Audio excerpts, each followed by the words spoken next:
I've been on the fence about wanting to teach a day and a half on occlusion fundamentals, right? Not gnathology, although gnathology is the essence of occlusion, right? And good occlusion is the foundation for what we do every day. So if anybody wants to learn about occlusion, basic splint designs, how to manipulate people into CR, how to do an occlusal equilibration, if you are interested, DM me, let me know.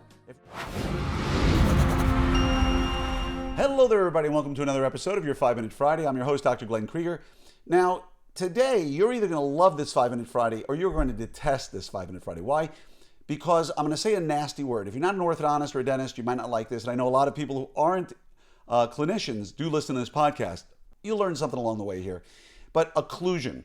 I want to talk about this just for a second because there was a post in another group outside of Orthopreneurs asking about group function versus cuspid rise. And you guys know me as an orthodontist. That's how you know me. But realistically, that's only 1/3 of my career, right? I've been an orthodontist for 11 years. I was a dentist from 1992 to 2012. So as an orthodontist, I want to be a good orthodontist. As a restorative dentist, I wanted to be, no joke, I wanted to be the best restorative dentist in the world. Now, it's a ridiculous concept, but I approached it that way, right? And so I took every course there was. I traveled the world taking everything, and I did a 3-year gnathological residency at the University of Washington with the renowned Jerry Schultz in a class of 8 of us that met for 3 years quarterly while I was a dentist. And we reviewed all the literature on occlusion. You can imagine how exciting that was. We reviewed all the movies and the video. There were tons of movies made back in the day about occlusion. Not like feature films, but like the DARPA project, right? Like these short industrial films showing how, say, the patented articulator was created and why. Not exciting for most orthodontists, but my point is, I have a working knowledge of occlusion that I'll put up against anybody on the planet. And I mean that sincerely.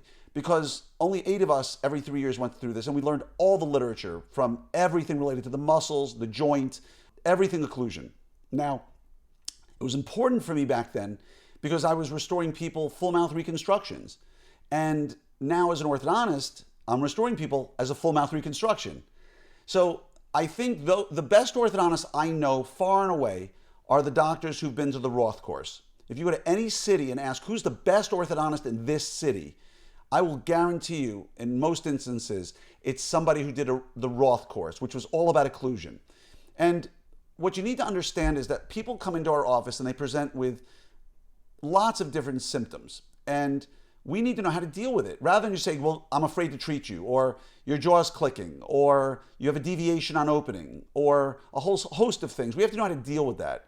And number 2, and this is the crux of today's discussion really is, you need to understand when people need to be treated in centric relation and when they can be treated in maximum intercuspation. Now, 98% of your patients will adapt beautifully to either position, but 2% or so will not.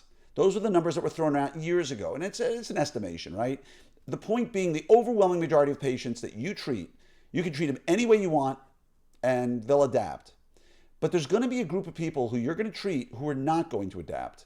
They're going to start with joint pain, myofascial pain, or a whole host of other issues, right? When the occlusion is aberrant, if there's a problem with the occlusion, there's only 4 places it can fail, right? You can end up with TMD, some sort of joint disorder. You can end up with myofascial pain, pain in any of the muscles of mastication. You can end up with mobility of teeth, right? Because the periodontium starts to break down. Or the occlusion itself. You start wearing down the teeth. It all depends upon everything from the periodontal phenotype or biotype, however you want to refer to it, to the vertical or horizontal chewing patterns that John Coyce used to talk about. So there's a lot of things you need to look at and understand. What I would suggest is a couple of things. Number 1, I think every orthodontist should be introduced to some basic level of occlusion. If you don't understand basic occlusion, if I say to you, please put this patient in CR, and you don't know how, I think you need to learn. Because there's many cases patients come in and they're class 2 end on, but they're in an adaptive position. And then you go and you put them back a little bit and they're a fully grown individual, they're an adult, they're no longer class 2 end on, which you think you could probably get with good rubber band wear and maybe some camouflage of some sort. No, they're now a full class 2, which I don't know about you guys, if it's a mandibular problem, I'm referring them out for surgery at that point, okay? And the difference between maximum intercuspation and CR is key because my surgeon is going to treat them to CR. So you need to be able to get somebody into CR. That's number one. You need to be able to learn how to get somebody into CR, number one. Number two, I think every orthodontist should know how to do a basic full coverage splint. Basic full coverage splint. To where someone's having some bruxing issues and they have myofascial pain or TMD issues, making a full coverage splint should be the easiest thing. They're so easy that I have my team adjust them before I come and look at them. And 9 times out of 10, they look perfect before I touch them. And adjusting them does take a solid 20 to 30 minutes minimum when you place them. But it's easy, it's just a lot of work. I think every orthodontist should understand what a deprogrammer is, like a Lucia jig or an NTI, and why we use them for short periods of time, not long periods of time. It's super important because otherwise you get massive changes in the bite, and you don't want that. You're using it solely to deprogram, which I'm not going to get into now, but it'll save your bacon if you know how to do that. And everybody should know how to do an occlusal equilibration. We all learned it day one when they gave us our typodonts and said, make sure this thing is adjusted. Hopefully your dental school did that. I did first day of dental school. They gave us typodonts and said, here's how it should hit. Now go do the adjusting. But somehow when you take it over to teeth, people get scared. And I can't tell you how many times I've done an occlusal equilibration on someone's entire arch, upper and lower, and it's literally like taking a pebble out of someone's shoe. They come in like, I can't stand my bite, and they leave literally 5 minutes later like, oh my God, I've never hit this well. That literally, well, not literally, figuratively, will save your bacon. That, knowing how to do a good occlusal equilibration will save your bacon.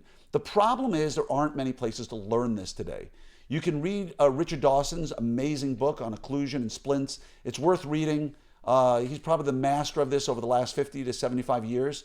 Peter Dawson, you'll find the book. It's all over the place. It's like 300-400 pages long. It's really an amazing book on the science and literature. He used to teach, obviously he didn't start, but he played a very large role in the Pankey Institute in Key Biscayne. And so again, you really need to know this stuff if you want to save yourself trouble down the road. Now, some of you are listening to go, I don't give a crap about any of this. And that's your right.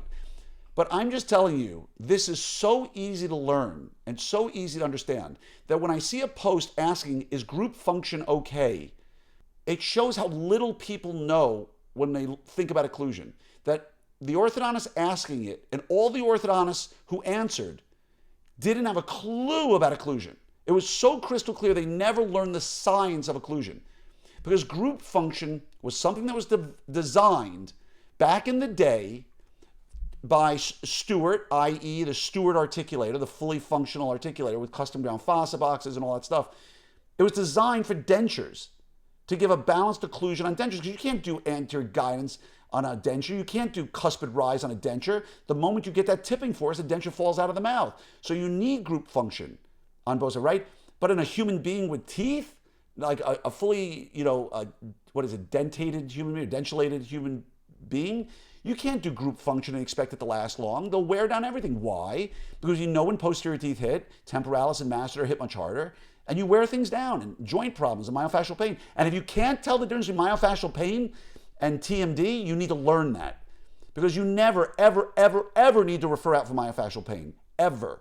Myofascial pain is so simple to solve. I build it into my treatment planning all the time, and it'll change people's lives. TMD, that might be above your head at times, but myofascial pain should be able to solve that. Group function will lead to problems down the road. Cuspid rise, on the other hand, and a mutually protected occlusion is where we want to be. And the next time you look at most finishes, and I'm not saying I'm immune to this, I'm just telling you, next time you're at a conference and people put up cases or you look in a journal, look at the amount of space there is between the upper and the lower cuspids from an anterior view when they're closed.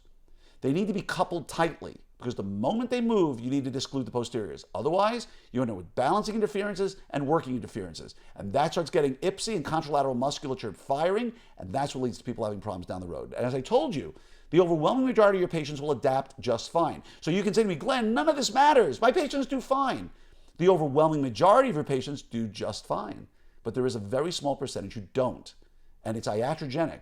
It's induced by what we're doing. So none of this is about a guilt trip. This is all about seek out a place to learn it. Now, if you're interested in this stuff, if you were interested, say, in a day-and-a-half course on this, let me know. I've been on the fence about wanting to teach a day-and-a-half occlusion fundamentals, right? Not gnathology, although gnathology is the essence of occlusion, right? And, there have been people out there, I think Lyle Johnson was one of them, who make fun of gnathology. Gnathology is the foundation for good occlusion, and good occlusion is the foundation for what we do every day. So if anybody wants to learn about occlusion, basic splint designs, how to manipulate people into CR, how to do an occlusal equilibration, it's a course I'm thinking about putting together. If you are interested, DM me, let me know. If you're not interested, no big deal. If there's enough people who are interested, maybe we'll design it, put it together, and we'll get a course together for a day or day and a half so people can go back feeling really, really good about what it is they have to do. But we need to know this stuff, people. It doesn't mean you need to use it every day, although I got to tell you, I put almost every patient of mine for a new patient exam into CR, just to see. And you say, but I can't get them in the CR, they're so tight. That's where a deprogrammer comes in. Really simple, real easy. That's where an NTI makes a difference for 5 minutes. We'll talk more about this when it's time. I get excited about it. I know, I'm a total geek.